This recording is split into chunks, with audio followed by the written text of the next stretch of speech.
Hi, it's Will from stormthecastle.com, and this is part 4 of the How to Make a 300 Diorama tutorial. This is general techniques that you can use on any kind of diorama you make. And this lesson is about adding your first terrain features. In the last lesson, I painted all the base colors on the diorama. Came out looking really good.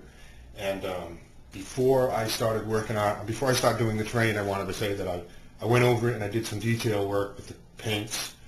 Filled in any empty spots, tried to get it looking better. So detailed paint work is what I did. I darkened up some of the greens and some of the grays, so I had a nice base. So now we're ready to add some terrain material, some actual texture. And a couple of things I wanted to show you. I'm going to do texture in 3 different passes. I'm going to do fine texture, which is very, very thin. It's like almost like a powder. Then I'm going to do a coarse texture, which gives it a nice look. And then I'm going to do an extra coarse texture, which is almost like bushes.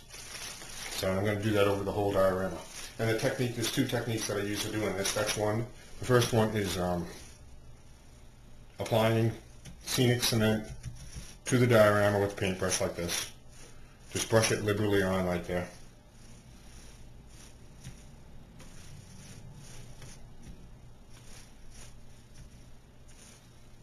Just a nice thick coat of paint, and you can make this paint out of white, any type of white paint. You just water it down. But I use scenic cement; it works really well from Woodland Scenics. So you paint that on like that, and then you add your texture, and you add your coarse texture, your first base of texture. And I use spice bottles; work really well. You can shake it on.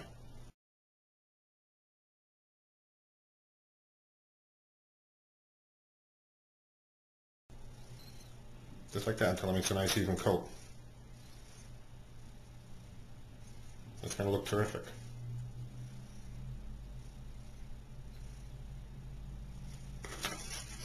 So that's the one technique, is washing. The second technique is with spraying. Now I can go ahead afterwards. Once that dries, I'll spray it with a spray bottle so it'll actually lock the texture down. But that's after it dries. That texture will be locked down, and when it dries, all the white will disappear and just the regular green will show up. Then I can apply some forest turf to that and some little spots, depending on the colors you want.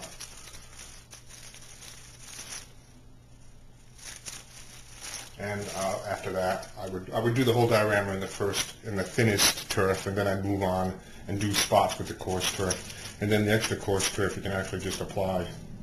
Looks like bushes. And to get that on there, you would just put it and then spray it down. And that'll hold just fine. That'll be great. After it dries, or while you're working on a small diorama, once it dries, you can tip it and get all the excess off. So with a large diorama, I'm going to use a vacuum cleaner. After it dries, I'll suck up any extra, so it all adheres real well. And after you're done with any section, or even the whole thing, you go ahead and spray it some more with the glue, and that'll make sure everything's locked down really nice, and that glue will disappear. You won't even see it. So, from the medium textures, I also have a nice shaker bottle here, but a bigger one, so I could shake those on. But now you're past the point now where you're doing crafts, and now you're looking more at arts. So you need to think about how your diorama is going to look, and that's going to look terrific. And apply your colors as you think they should do so. And another thing is you want to work from the top down. So I'll do the high parts here first, and I'll slowly work my way down until I do this. And then the water, I will actually pour the water last. So I'm going to go ahead and texture this all up, and then I'll come right back, and I'll come back so you can take a look, see how it looks. Thanks.